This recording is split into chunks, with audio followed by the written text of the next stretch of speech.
Hello, my name is Yvonne Wilfong and today's date is May 7, 2019. I am at Grandview Middle School in Hickory, North Carolina interviewing Ms. Kelly Holleran about her military experiences during Operation Iraq Freedom and Operation Enduring Freedom. Thank you for joining us today.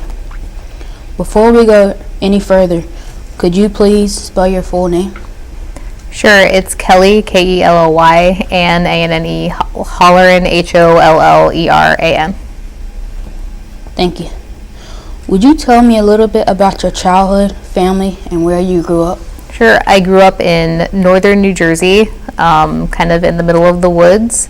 I have two sisters. I played soccer growing up, and it was a pretty fun childhood. Did you have any family members in the military? I did. Both of my grandparents served, one in World War II, or so grandfathers, I should specify.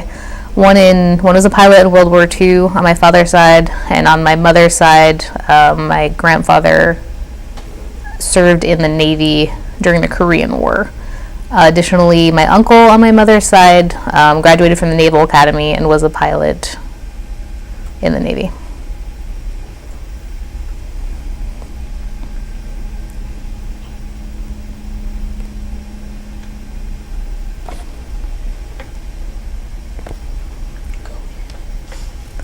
Did their decision to go in affect yours?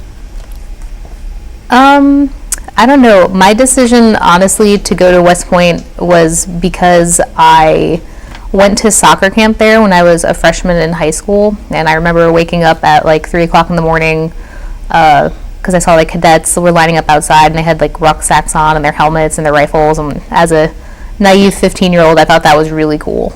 And so I decided that that was where I wanted to go to school.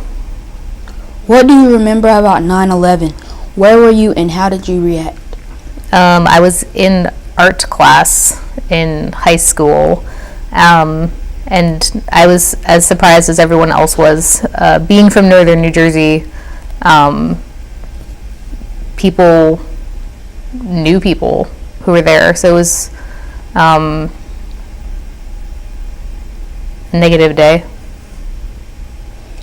What inspired you to join the service, and why did you choose the Army? Like I said, I was inspired to join, one, because I thought it was a really good way to challenge myself and to serve the country, especially after 9/11. And then I picked the Army, like I said, because I went to soccer camp at West Point, so that's where I wanted to go to school. Was your family and friends supportive of your decision to serve in the military? Yes, they were. Most parents are nervous for their children to do hard things, but they're definitely supportive. What was your highest rank you held in the service? So I'm still currently serving, so I'm a captain. The way it kind of works is like there's enlisted and then there's officers, so I'm an officer and I would be like a grade 3 level officer. Right now I'm promotable to the next level, but I will not be promoted before I get out this summer.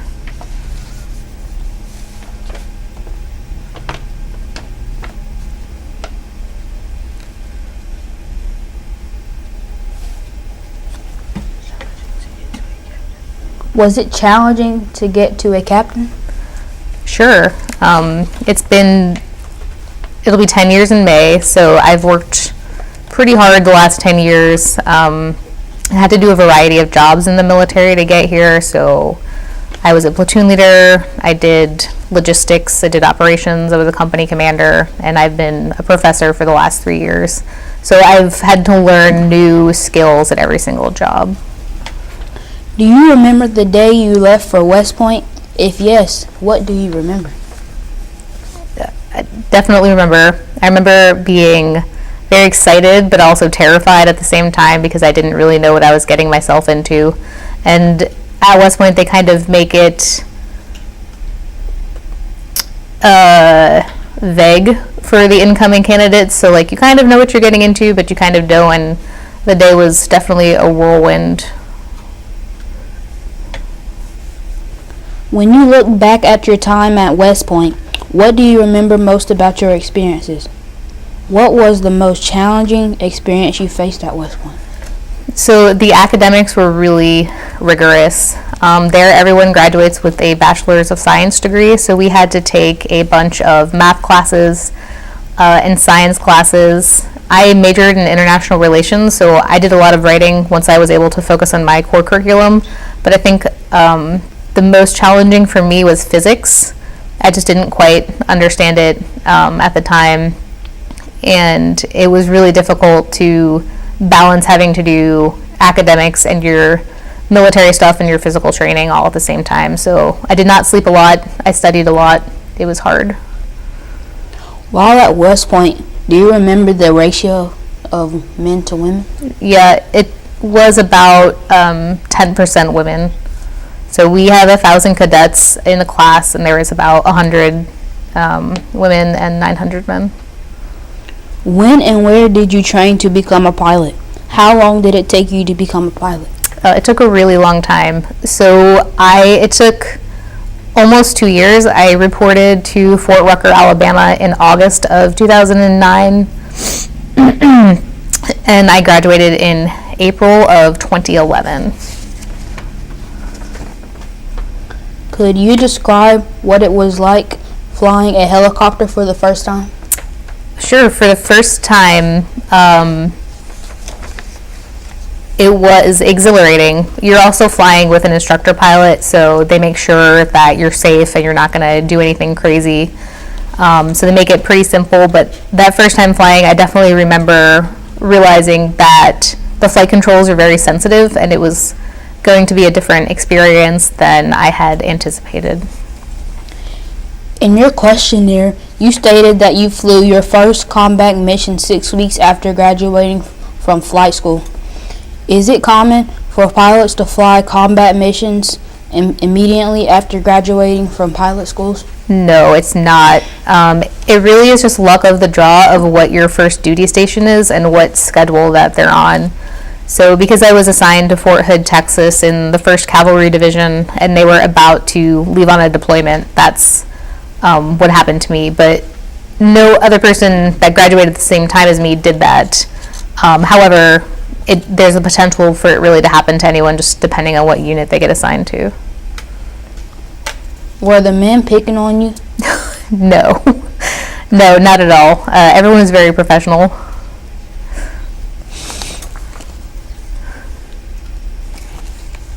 Prior to your development to Afghanistan, what had you heard about your combat situation from other pilots and service members? So while I was in flight school, all of our instructor pilots were either active duty military or former active duty military, so they were able to give us some really good insights into what we would be doing in combat. And a lot of our training curriculum for the Apache is centered around combat missions. So it was something we talked about every day while we were flying. It was a core part of our curriculum. Would you describe your first combat flight in Afghanistan? What was the mission and how were you feeling and how did you perform? I honestly don't remember the specific mission. I do remember it was a day flight. We were flying in northern Afghanistan. We were in RC North as they divided up the country. So we definitely would have gone out and flown to support some ground unit that was out on the ground doing something, and we would provide aerial security for them. So I remember feeling scared because it was my first combat mission.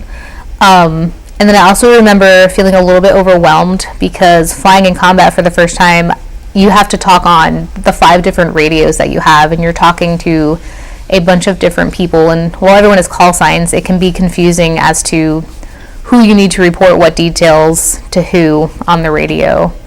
So the flight went by super fast just because it was a mental overload for me. But afterwards, I felt happy for the exposure and relieved and more comfortable for the next time. Was the mission hard? Every mission is hard in its own way.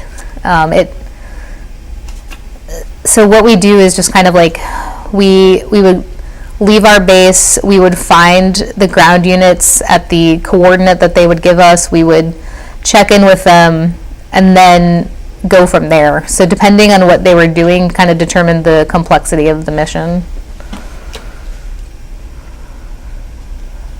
How nervous were you? No, I was super nervous. I was probably the most nervous I've ever been in my life, that first mission. How did it feel knowing you were constantly flying in an area where people wanted to shoot you down? I think I was lucky. Where we were flying was not as dangerous as some other different parts of Afghanistan. So it was pretty remote. There were not a lot of people, and our ground units did a good job of working with the local populace. So I did not feel that threatened.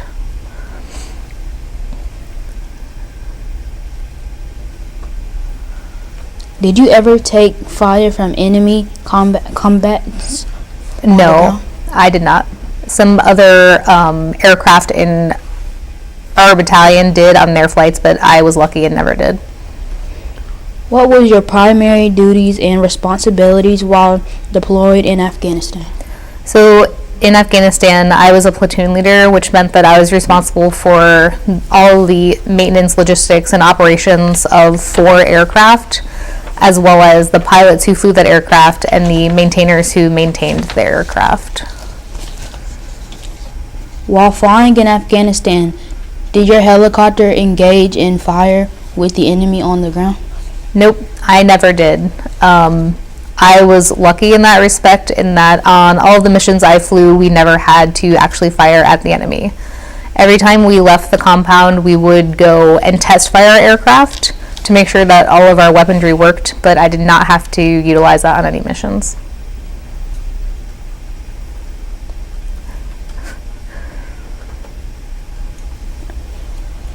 Could you describe the differences in flying night operations compared to the day operations? Yeah, they're really different.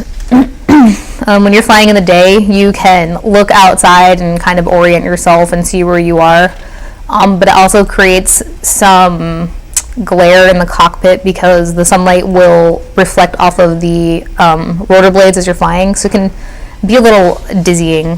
Flying at night, the aircraft I flew was specifically designed to do that, so we had a couple of different sensors that we could look into, which allowed you to really hone in on what was going on the ground. Of course, you couldn't just look outside the aircraft because where we were flying there was not a lot of ambient light, so you couldn't really orient yourself that way. So it's definitely different. I actually preferred flying at night just because that's what the aircraft was designed to do.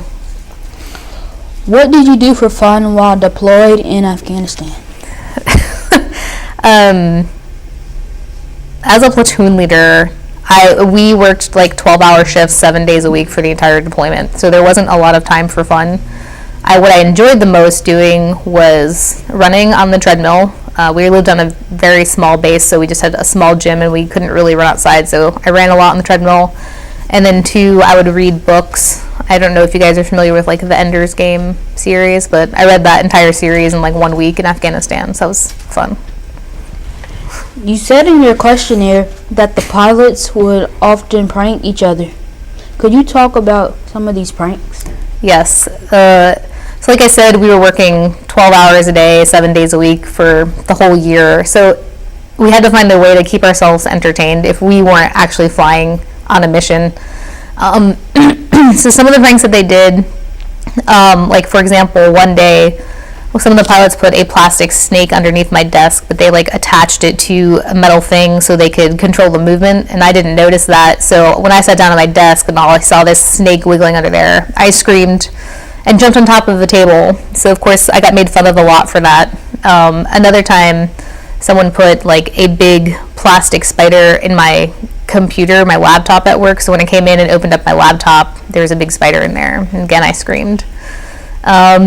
Another time, one of our crew chiefs caught a mouse on the flight line, and they attached it to a metal thing, and so when I walked into the crew chief shack, they like fake attacked me with a mouse, and again, I screamed really loud.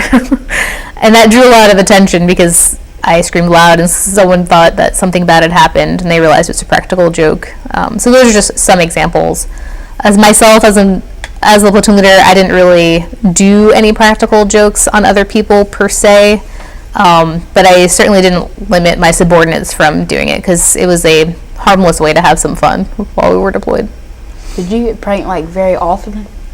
I would say it was probably like once a week.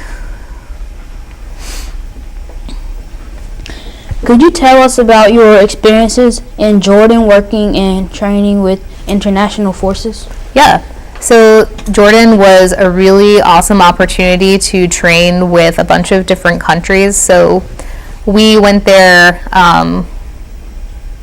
with, I'm trying to remember, I think it was all 8 aircraft. So we went there with our aircraft, and we specifically were going to train with Jordanian Cobra helicopters. So that's like their equivalent of attack helicopters. And it's a big operation, an annual training exercise they do. It's called Eager Lion, and it involves several different countries like us, the UK, Australia, France, and you go there and just do training exercises with these other countries so that when you all are deployed together, you know how to work together. So we got to do a really cool air show in Jordan with the Cobras. We got to do training with the ground troops from the other countries. We got to do a bunch of different gunnery exercises. So it was a great training opportunity. What was the weirdest job you had in the Army? The greatest job? The weirdest. Weirdest. Ooh, good question.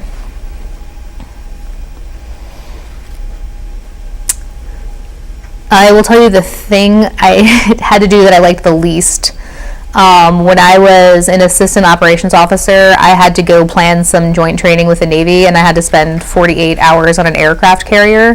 And after spending 48 hours on that, I knew that I was really glad I hadn't joined the Navy because I felt very claustrophobic, and it was very loud, and you can hear all of their aircraft like landing and taking off, and it was sensory overload for someone who was used to working on the ground. Did you experience culture shock while in Afghanistan? No, mostly because we were on a base with just like one infantry battalion and one aviation battalion, so there really wasn't many other people. We did have some workers on the base like that were either from Afghanistan or from other countries, but it wasn't culture shock because we didn't really interact with them. Could you describe your current role and responsibilities at Appalachian State? Sure. So this is my favorite job in the Army. I'm an assistant professor of military science at Appalachian State University. I've had the opportunity to teach college students from the freshman to the senior level. And we basically start with teaching them a little bit about the Army, and then we do physical training with them, we do academics with them, and then we do labs on Thursday afternoons, and we do like Army training out in the woods at App State. What kind of degrees do you have?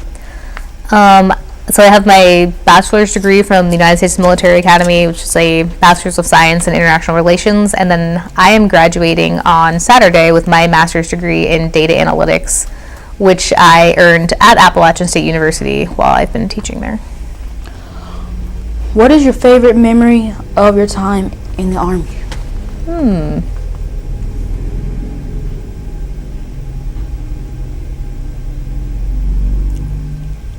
I would say, well, it doesn't really count because, I guess as a cadet you're sort of in the Army, but like graduating from West Point was probably the best day of my life so far. It's a lot of freedom. What was the most challenging experience you faced in the Army?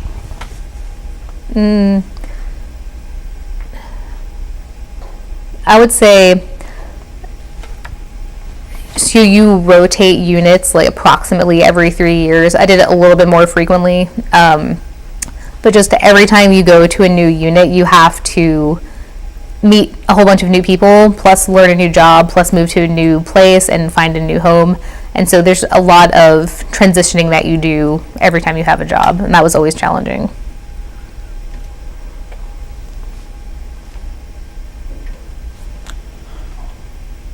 What do you plan to do when you complete your time in the military? So I'm going to be working at Duke Energy in Charlotte as an analytics product owner. In your opinion, what does it mean to serve honorably? I think that just means that you want to serve your country, and that can be done, anyone can do that outside of the military too. It doesn't necessarily mean you have to do it in the service, but just to give your time in the spirit of helping others.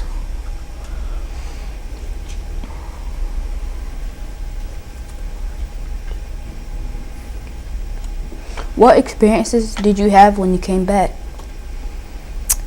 home? It honestly, it was pretty seamless because we do the same job deployed that we do at home in terms of aviation. So it was like you're either flying in Afghanistan or you're flying in Texas where I was stationed. It was really the same job.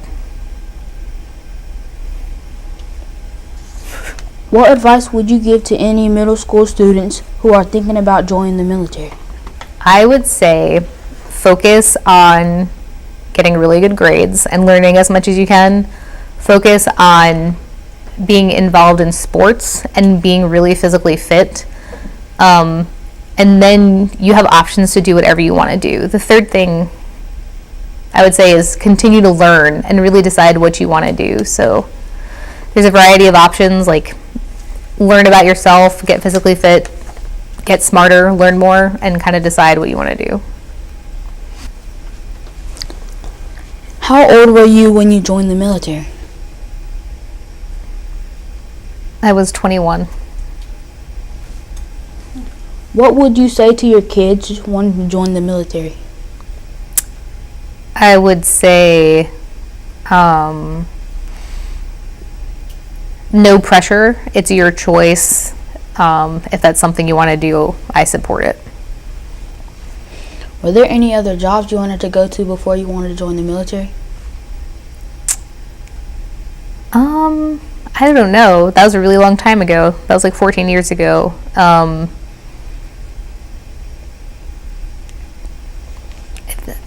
So I honestly don't remember.